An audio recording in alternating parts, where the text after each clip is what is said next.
Welcome to my views and news. Two corrections. Firstly, in a video I said that perhaps Amharic language was the national language of Ethiopia because Afar region Supreme Court replaced Amharic language. It is now using Afar language for its court proceedings, court communications. Several viewers commented. They said Amharic is working language of Ethiopia, not national language. Secondly,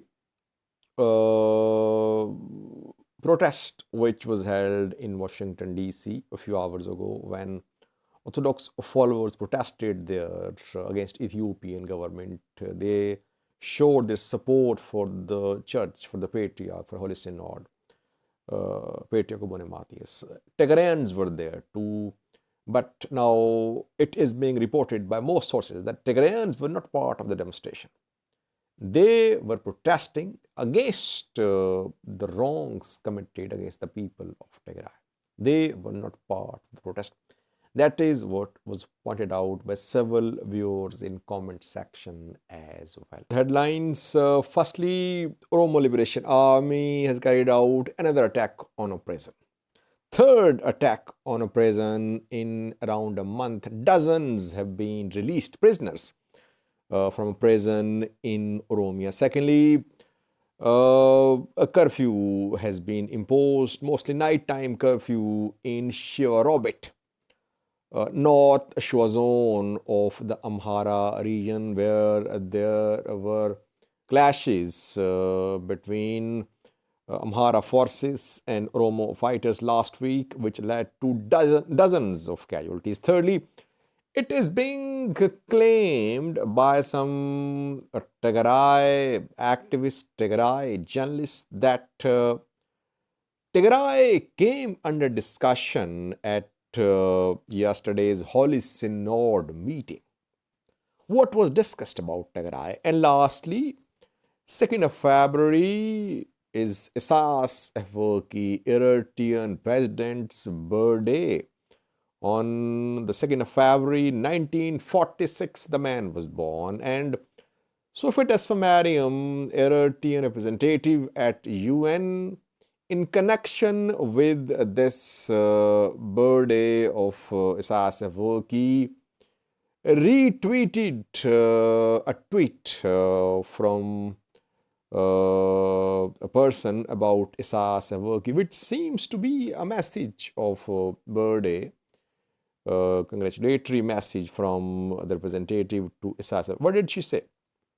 Firstly, viewers, Oromo Liberation Army has carried out another attack on a prison. Third attack on prisons in around a month. First was in Bolehora town more than 3 weeks ago. In that attack, OLA claims it freed around 2,000 prisoners. Local officials confirmed that around 500 escaped after the attack. Then another attack in southern Oromia, I think last week. Dozens were freed last week. And now, third attack. This third attack was carried out in Valaga, Kallam Valaga, Dambi Dolo town.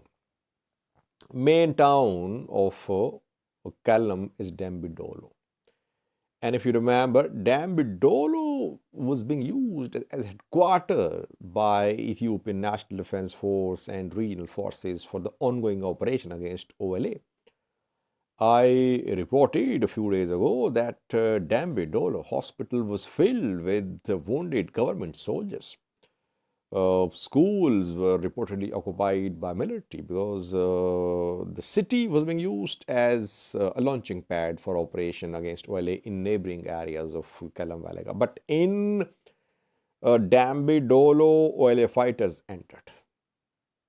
They managed to enter Dambi Dolo and they have freed dozens of prisoners. We have a clip for you confirming the release of prisoners by OLA fighters in Dambi Dolo. OLA fighters always say that these are political prisoners. Some women can be seen as well who were in prison, but we don't know. Are they sympathizers of OLA, supporters of OLA, or are they ordinary criminals? It's not clear. But third prison attack by OLA on prisons in Oromia has been confirmed. It seems that now it is OLA's decided policy that it will attack, it will try to free as many prisoners from prisons in Oromia. So we could see more such attacks. Question is, what is the regional government doing? When Bole Hora prison security was breached around 3 weeks ago, did government try to enhance security arrangements at prisons? Because 2 attacks after that, and so far no beefing up of security at these prisons. Watch a clip showing prisoners freed by OLA fighters after an attack on a prison in Dambudur.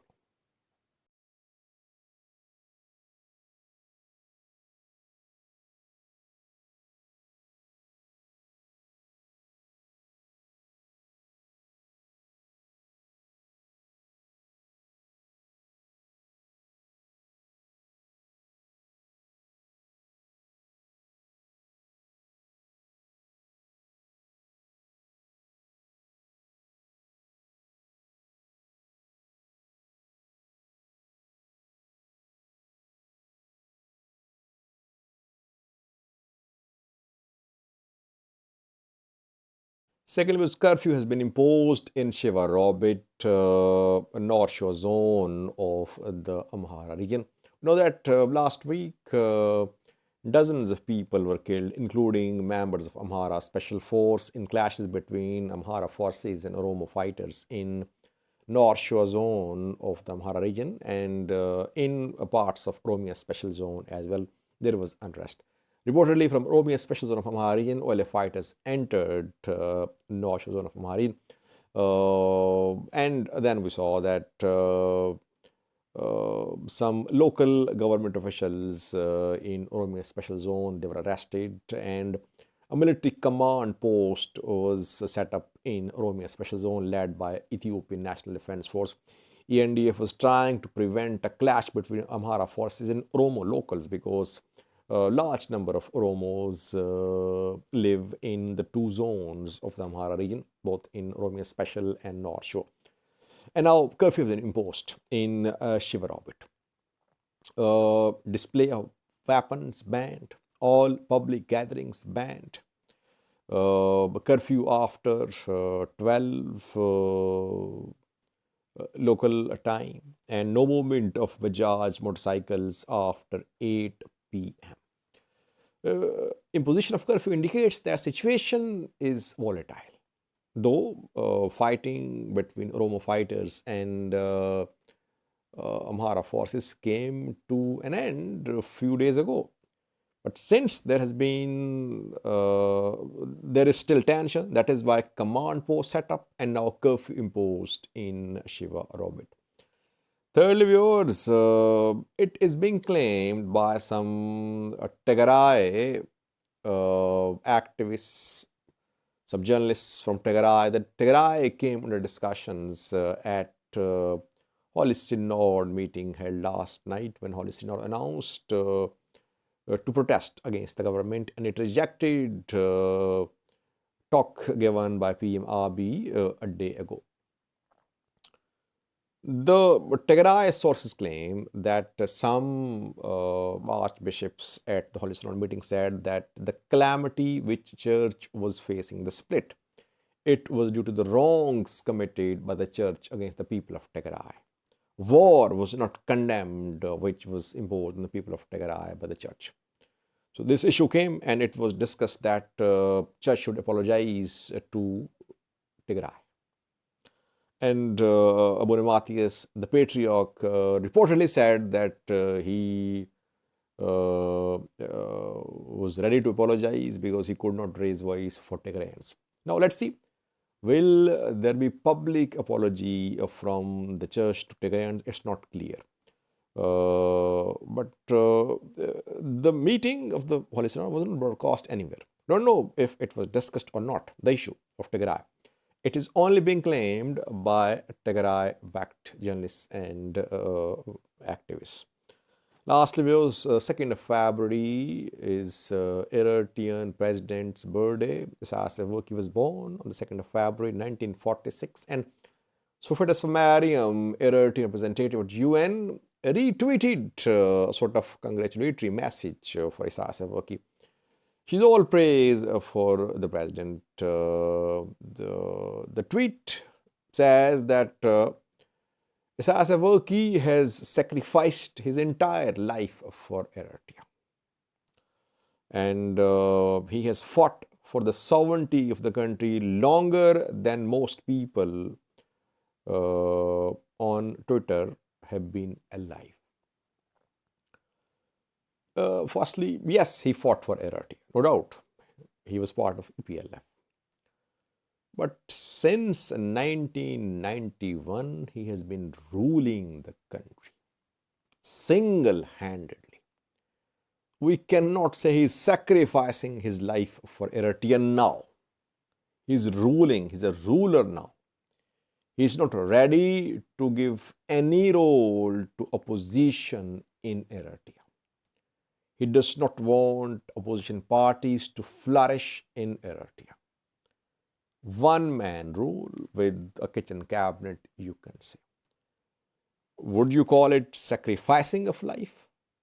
What he's been doing since 1991? Yes, I agree that he's been fighting against foreign intervention in Eritrea.